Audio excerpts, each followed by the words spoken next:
Hey everybody, welcome back to Build Auto.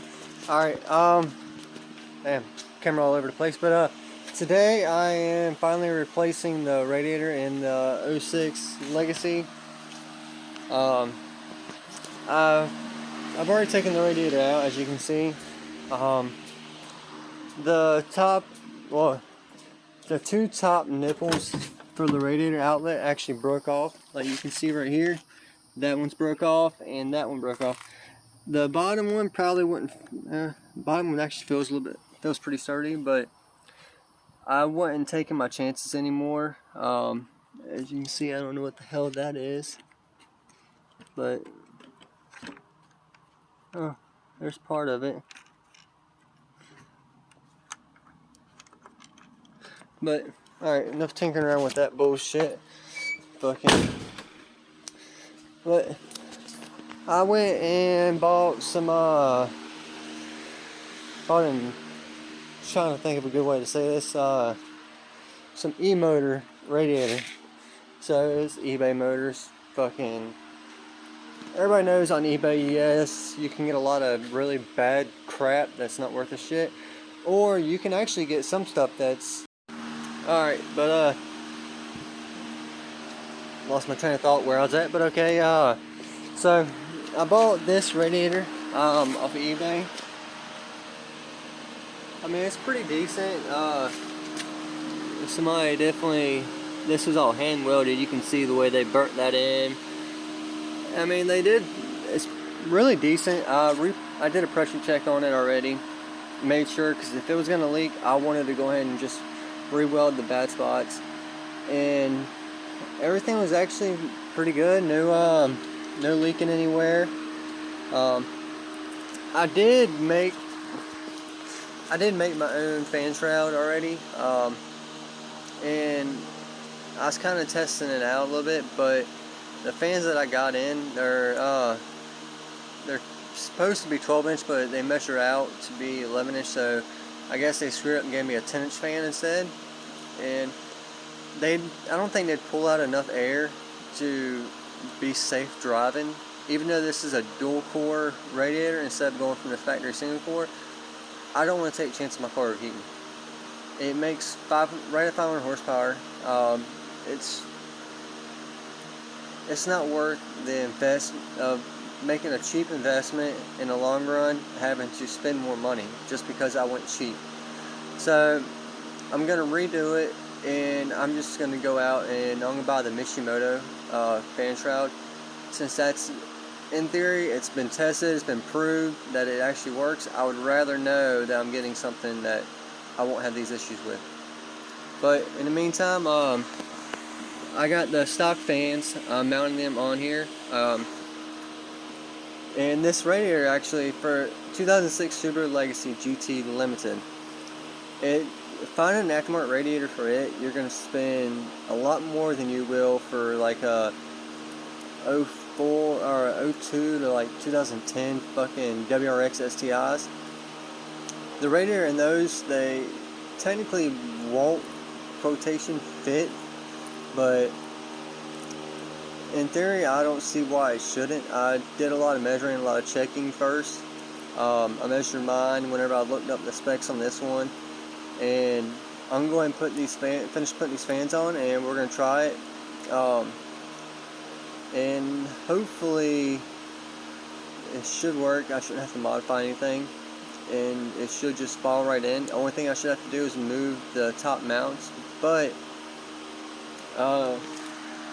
mine actually already had some bolt holes drilled on the top. I don't know what they were for, and when I measured it, actually I think they I don't know why those were there, but they actually they'll measure up with the new tabs, the mounting tabs on this new radiator, because these tabs right here are farther in. On the Legacy, they're out a little bit farther, like right here.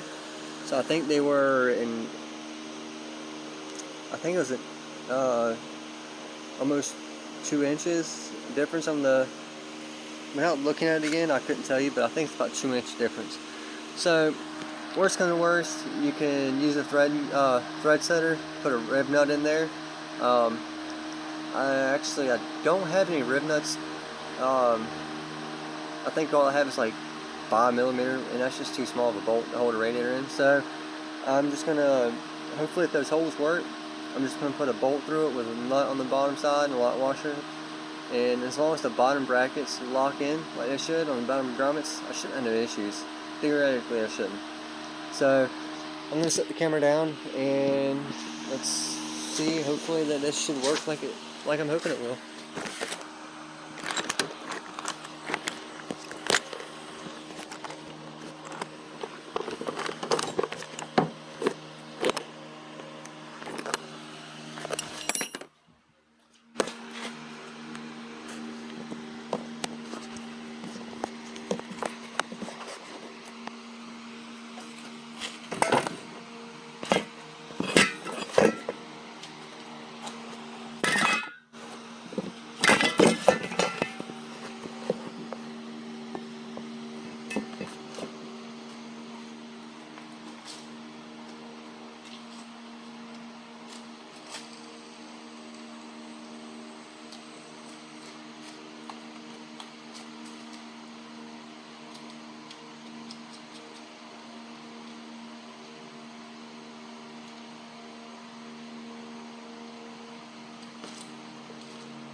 And I bought this insulation right here. I'm going to put on the front side of the radiator all around it, so that way I can seal it to the factory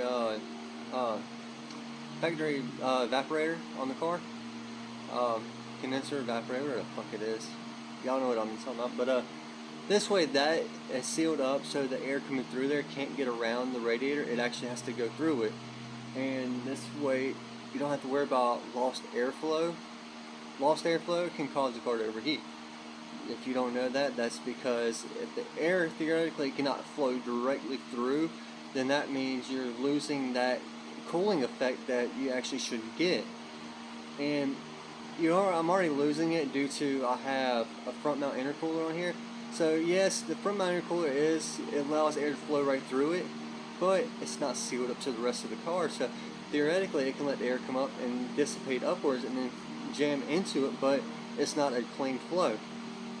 I do plan on eventually I'm going to make a dam cover around it to seal it off all the way through it, and hopefully that will help cooling on the car too. I haven't had issues with the car overheating yet, but I don't want to. So let me finish this up and I'll show you what I'm going to do with this.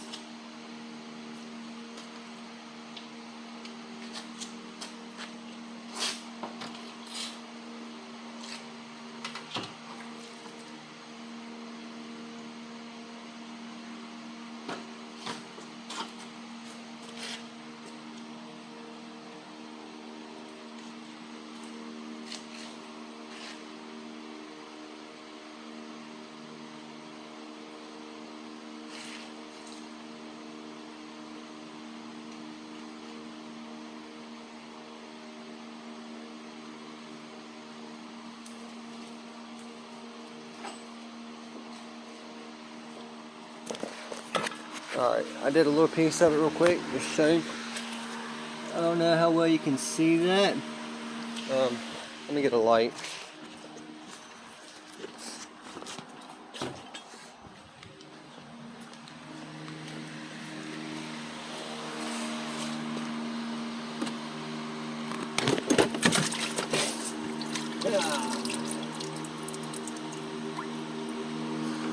Well, I know you saw the camera, but this right here, you can see where I went all the way across the bottom of the condenser, evaporator, fucking something for the AC, can't think of it right now. But and I'm gonna do this top edge right here too. I just want to seal it off, but this is what I was talking about with the from my intercooler. I want to seal this off to it all the way around. That way, once that seals off, the car theoretically should have a clean airflow. And if you don't do this already, it is a really smart idea every once in a while. Don't take a pressure washer directly to like your condenser or any part of your radiator system, anything like that. It's just not a good idea, because if it bends the fins, you're losing airflow. That means it's restricting the flow going through it, and it just gives you a chance for overheating. But if you take compressed air, you can take compressed air and go around it, or if you have access, like on like some of the older Dodge trucks, when you lift the hood up, the radiator, everything's right there. Take a vacuum with the soft bristle brush on it and vacuum the whole front of it. Or just take the air hose and blow all the dust and everything out of it. Anything like that can help out with a cooling. Any kind of cooling effect that you think can help out usually will. It's always a benefit of the doubt just to do that, just in case. It's one of the biggest things is in case. That's a big word, because what if in case I don't seal this off right? What if it overheats? Well, how about in case if I do seal this off, I get colder air temperature and colder radiator temperatures? That's great. But if I don't seal it off and then I have overheating issues, then that's a big pile of, well, I'm not saying the word, but it's a big pile of shit. Well, I'm gonna screw that up. But yeah, so it's just one of those things that you really need to just think about it theoretically. If anything like this can cause your car to overheat, then if you overheat it, you're looking at 1, a motor, 2, head gasket, 3, you could end up with your radiator cracking, blowing apart, blowing radiator hose. If you run automatic, you could deal with 4, with the transcooler line busting inside of the radiator if it's not a separate radiator transcooler. But alright, I've already got let's get back to this, but that's the back side of the radiator, sorry. But I've already got the factory fans mounted to this one. These tabs on the bottom, that's for the harness to go around to the bottom and clip onto it, which I'm going to do with, I got HID kit in here, headlight system, and with the Exmart kit, I actually has a separate power wire that needs to run across to both sides of the ballast, since this way it's a direct power feed on and off, instead of having to worry about headlights not working all the time or cutting on and off. But only thing I do have to do is I fucked up, I really did. I cut the plugs to the fans thinking, oh well, I ain't gonna use those, I'm gonna use my aftermarket fans already, and I really wish I wouldn't have. I have plenty there to solder a new plug back on, or solder the old plug back on, which don't just use heat shrink or electrical tape. That's not good. It really isn't. Over time, it loses connection. You lose connection, you lose your cooling once again. But alright, let me set you back down.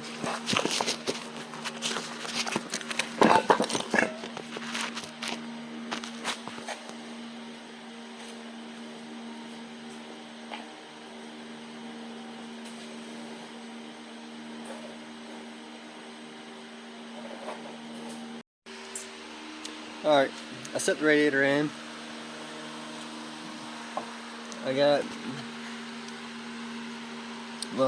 I had the fans hooked up.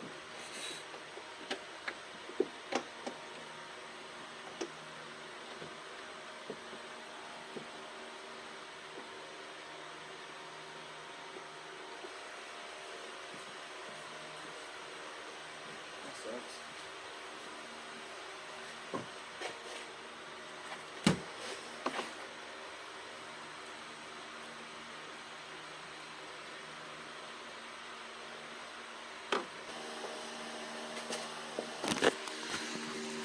Alright, so I got a couple of minutes I gotta edit up on this, but fuck it, no. But to put the WRX STI radiator in here, I said that at the beginning of the thing, I'm pretty sure, but okay, to put this in here, to use the factory radiators, which I didn't really think would be an issue, this radiator does sit up higher, as you can see, and that's the only part I'm worried about. Maybe not the hood not closing, but I think where the hood is recessed right here on this, I should have enough clearance. But I had to cut about, find the excess pieces of the hose I just cut off. I had to cut about 1 inch off of the hose off of both sides.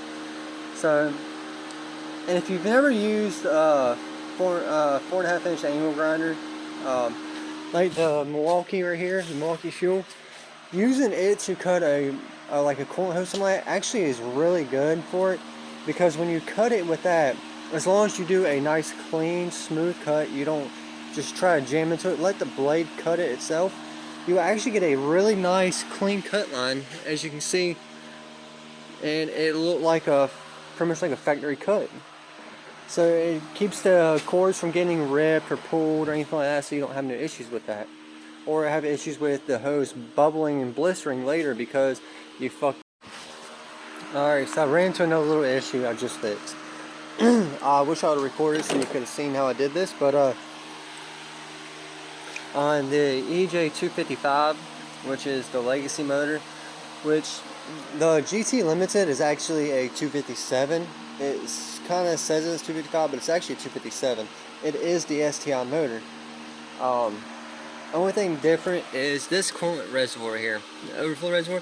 This hose is bigger than what this nipple right here is on the radiator. So, and that's because the STIs have that factory metal can right there, and theirs has the smaller return flow line. Well, all I had to heat this hose up just a little bit, enough to stretch it onto that. That was the only downfall I have found on it. Because you can see the radiator's all mounted in. It has a little bit of movement, but a little bit of movement is good. If it's fully solid, it could over time cause a wear. At least this way, that little bit right there, it can't come back any farther because of the foaming I put behind it. So hopefully this should work for us, and this should get everything done the way we want it. I'll get back to it and we'll finish this up.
Alright, radiator is 100% mounted and installed. Only downfall is the overflow.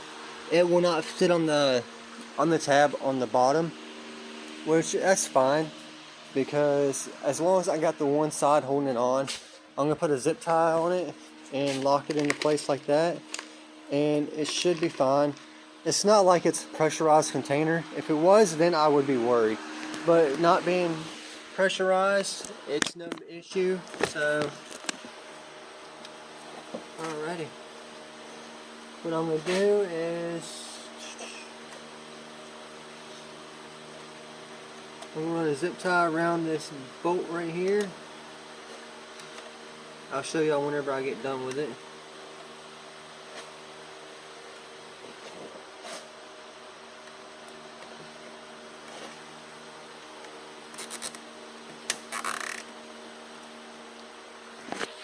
Alright, you can see it locks onto this tab right here perfectly. And with that, it ain't going nowhere. So, thumbs up for that. Alright, get a pair of scissors or a pair of dikes. Always cut your fucking zip ties, never leave the excess. It just looks like shit. See? I cut it. How simple is that? Hey, hey.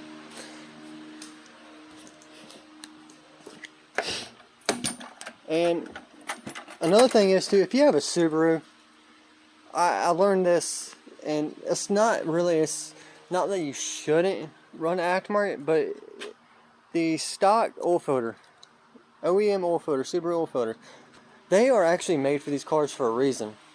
Aftermarket ones are made to perform, they're made to perform really well. But Subarus have a different type of, kind of a backflow valve in it. It's not really any different, but there is videos you can look up and see why Subaru oil filters are better for Subarus. So if you're going to change your oil on yours, spend the fucking $10 and buy an OEM oil filter.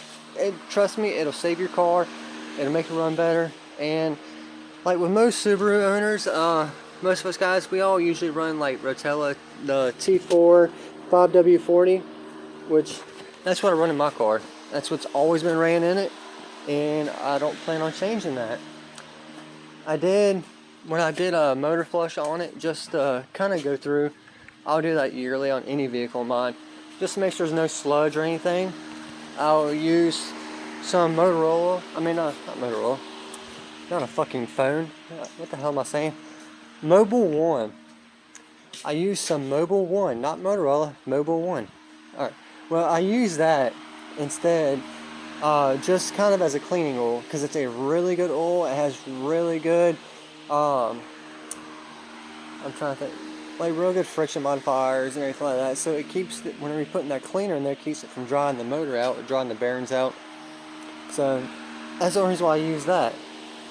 But once I drained it out, refilled the oil, I put Rotella T4 5W40 back in. It's amazing. It's expensive. You can only buy it in only buy it in 4 quarts for some fucking reason.